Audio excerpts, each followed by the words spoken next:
Today I'm going to be showing you how to make smash burgers.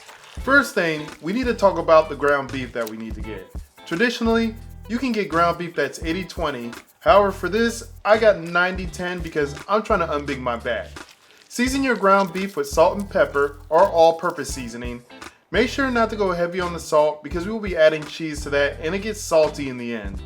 Once you have all your ground beef mixed together, measure out exactly 2.5 ounces per patty.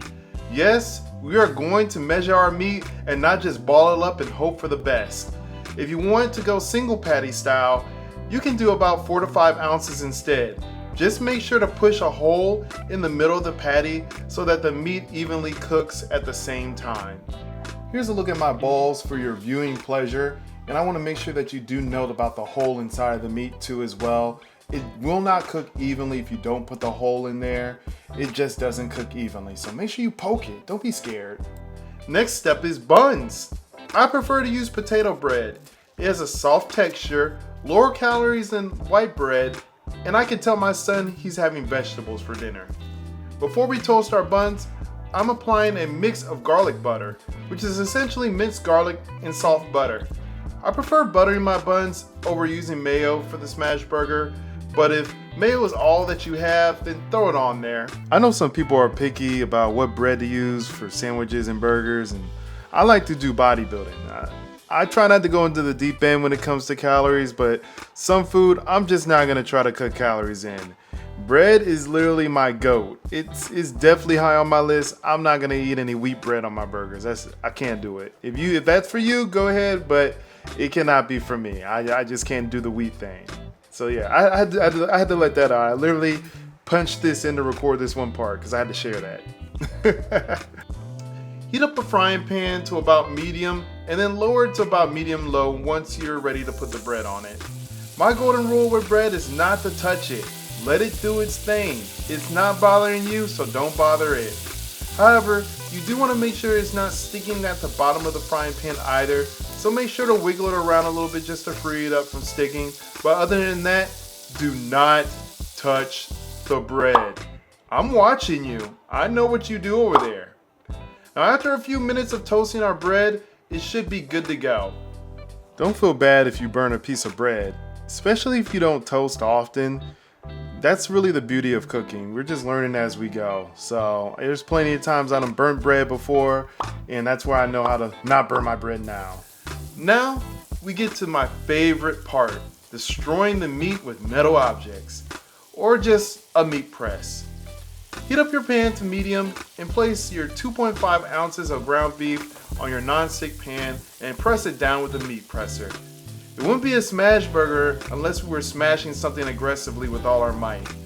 The burger should cook rather fast as it's a thin slice of meat, so this isn't your opportunity to have Netflix and chill. We need to babysit these for a little bit.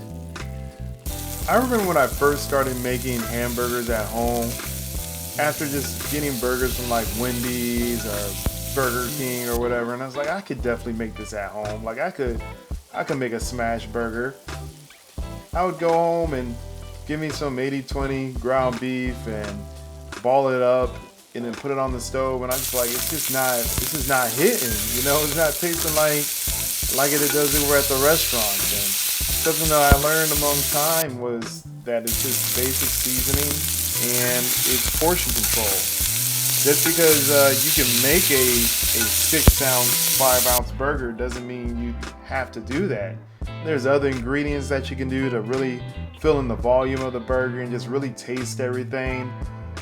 But back then I didn't think of that. I was like, I just gotta have a big lump of meat, a little bit of cheese, and some ketchup, and that's all it takes. That's all it takes. And now I'm learning, you know, it's not all about that. We gotta balance everything together. We gotta make sure everything is copacetic, everything is in unison, everything's just side by side, everybody loves everybody, you know what I mean?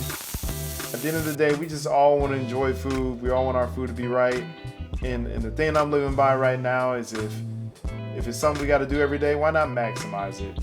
Once you got your ground beef looking nice and brown on the side, add a slice of cheese to each patty. Let it sit and melt so that the other side can cook all the way through. It shouldn't take long for this side to cook compared to the first part. Now personally, I really like using American cheese for this. It melts pretty fast when you use that. I do love provolone. No, I'm lactose intolerant, so I gotta pick my battles wisely.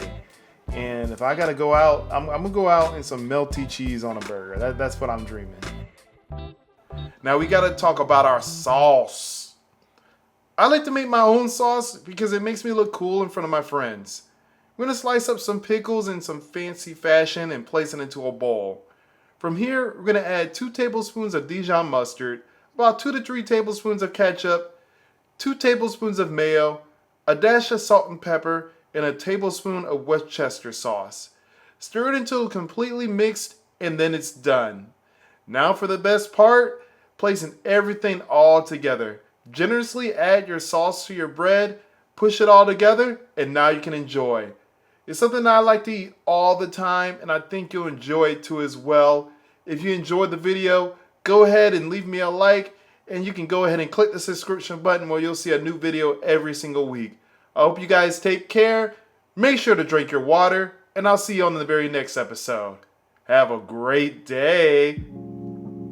You know, at first I was going to leave y'all with just B-roll footage of us in the background eating this burger and just having a good time, but I just had to share this very funny story. So we're recording this episode and we had some audio issues before where I was just reaching the audio, I was yelling and stuff, you know, trying different things with the cooking channel and all that stuff.